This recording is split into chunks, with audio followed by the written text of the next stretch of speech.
Hello, it's Leah, the Playful Enchantress, and I am here with our reading, our collective intuitive home and life reading for February 6th till February 12th.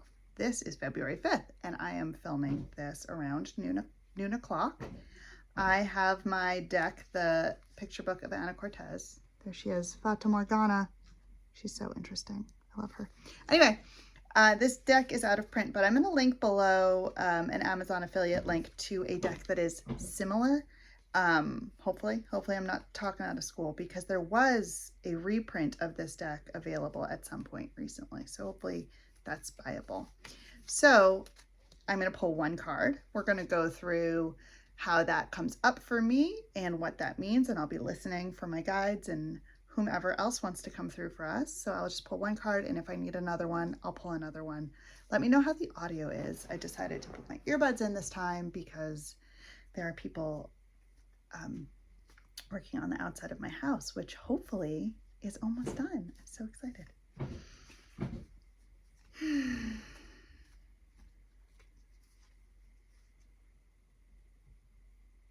At this moment, I'm just reaching out to everybody who's going to watch this and sort of like dancing around the outside of our energy field, saying, hey, let's get a message for all of us, for anyone who's going to see this.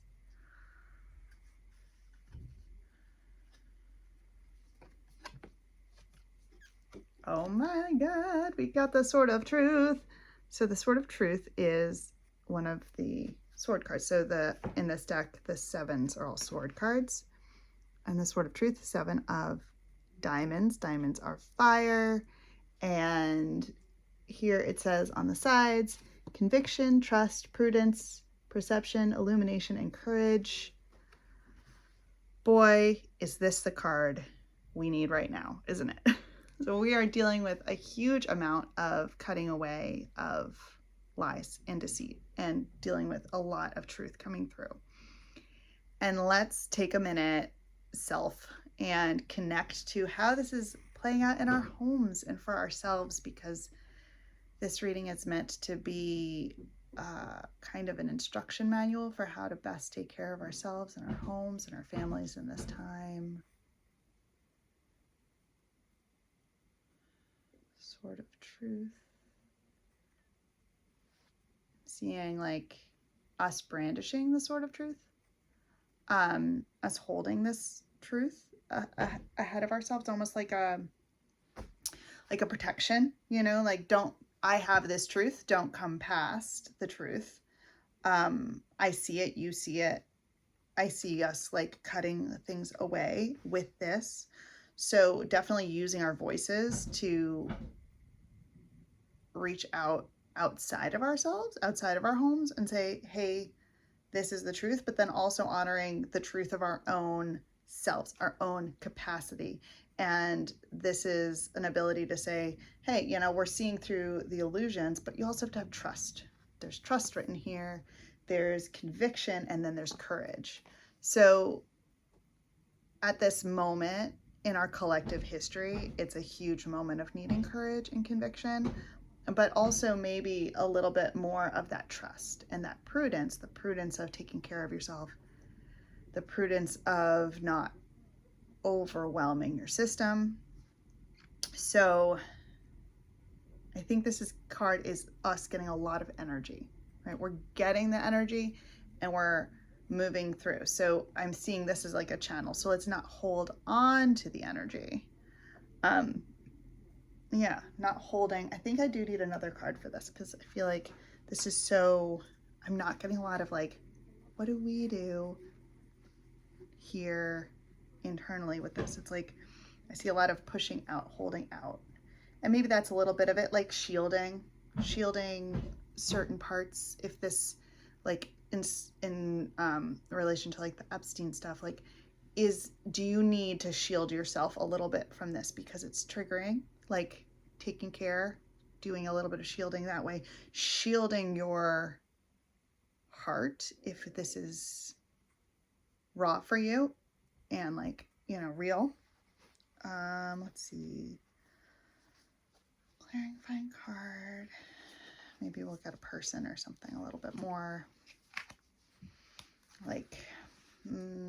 personal, you know? No, not at all. So we got the 5 of spades. The spades are always drawn to look so dark, but this is called the circle of crows. And the crows are circling around what? Carrion, dead things. I think these two together show a really interesting picture though, because I feel like you've got the crows, they're showing you what's not working. They're like, hey, something's dead over here. And you're like, yeah, I know, I can see it. So if we're looking at this card and we're saying, let's ignore the entire outside world and pay just attention to how this is going to affect us in our homes and how best to take care of our homes, I think this is like, just use your intuition, use your perception, and understand what's not working, which is what came up last week with the ruin of like, what's there because it's from an old system. Here it's like, okay, yeah, but like, what's just dead? It's almost like these are easier wins than the ruin work, because the ruin, you have to be like, oh, where is that from? I see this, I notice a pattern, and I have to like get rid of it from the past. This is like, hey, do you see what's dead? Just cut it out. Just cut it, like literally cut it out, not cut it out, you know?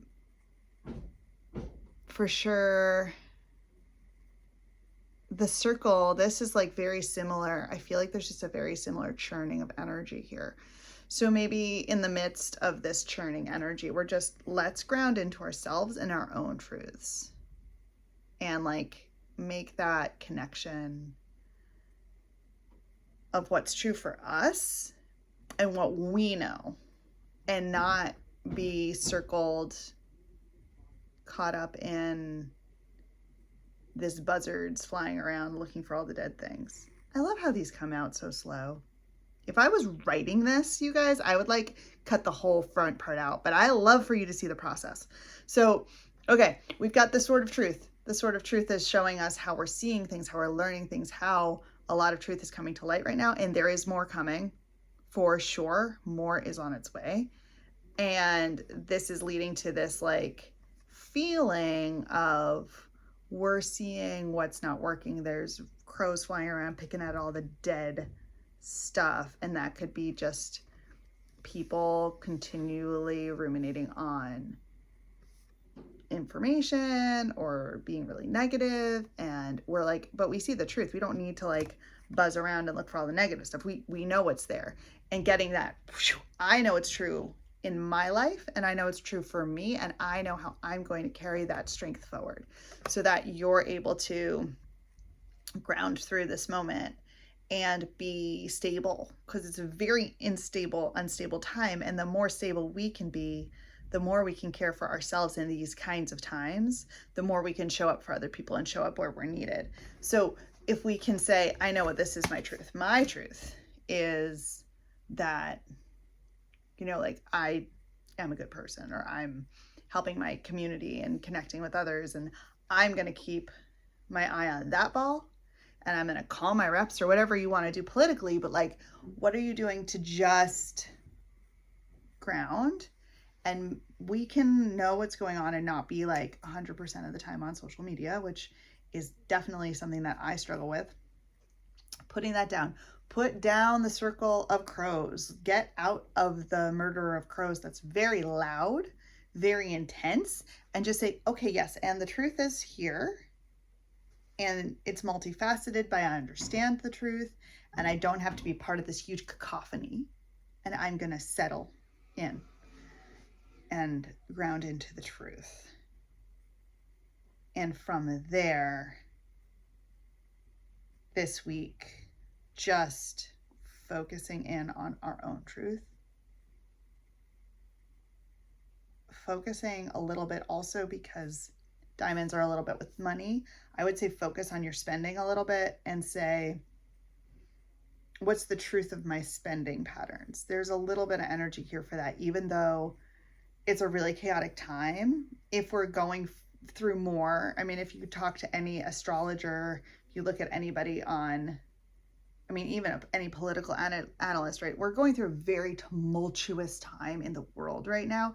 And astrologically, that's true. And that's true in the Chinese zodiac. Like, there's just so much going on.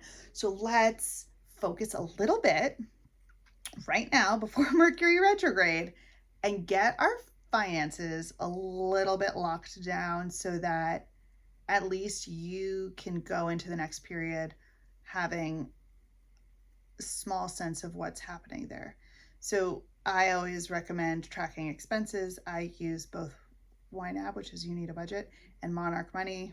Both are really good. I just use two because I'm a person who likes to do this, but I would say pick something like that. I don't think there's any really good free options anymore, but please correct me if I'm wrong, that you can have your transactions imported to a central hub from all of your different accounts. And so you're not missing things like double, like Truebill advertises a lot, Rocket Money advertises a lot, but I'm not sure like that's a whole service. I think if you can get your hands on your own spending and see maybe where things are getting double removed or overcharged, you can like get a little bit of a handle on what's going on. I always think that one of the things I do with clients is we really do go through your spending and do financial coaching where what are you spending? Why are you spending it? And what can you do to like change your relationship to money to be one of like real ease and joy? And the first step for that for anybody is to start tracking your expenses. So I would say that's a great thing to do this week. I think there's like a little energy for that, to like put it all together, see where your money's going. It's really easy to not know where your money's going. And that is a way of using that sort of truth to cut through some bullshit. Because I was talking to my mentor this week and I was explaining why this is so important to me. All of these different aspects of doing intuitive work and energy activations where I work with people in their energy fields to like change the way the energy flows to their body and empower them through that. And then also with the decluttering and the household management and the financial piece, like the reason all of that stuff is so important to me is truly because we're living in a system that is not built for success. It's an oppressive system. And getting our finances in order so that we actually know where we're spending it puts the power back in our hands a little bit. It takes it out of that oppressive system and puts it in our hands, and we can say, oh, I spend X amount of dollars here. I spend way more money than I thought I did on something. And I can take that money and I can save it, and then I have it for an emergency, so I'm not going to credit card debt. So I'm not giving that system my interest, right? You're able to get out of that system a little bit. And that is why I'm so passionate about it. It's because I'm like, let's stop being bossed around by our money, by the powers that be that are making us in a sense of lack, so that we're beholden to that, and get on top of it so that it's working for us and we're not losing our way with the money. So I think that would be really good. I think that's a way to calm the noise. Take what you can from this, like turn down the outside volume, turn up that inside inner knowing, and take a look at your spending. And I'll see you next week. I'm going to be on Substack. So I just published this for the first time straight to Substack. It's also going to YouTube. And I would love to connect with you on Substack. If you want to subscribe to my Substack, that'd be super cool. I'm going to do a little essay about how I ended up doing this. I think that'll be fun. And I still have space in my roster for the free energy activation pool. So if you'd like to get free work or share free work, please let people know that I'm still accepting. I'll accept up to 100 people on the list. And then I do 1 to 5 free healings a week. And if you want to work with me directly, schedule an energy activation and we'll start from there. So I'll see you next week. Let's look at our money. I'm going to link some resources below and then I'll do another note on it in Substack.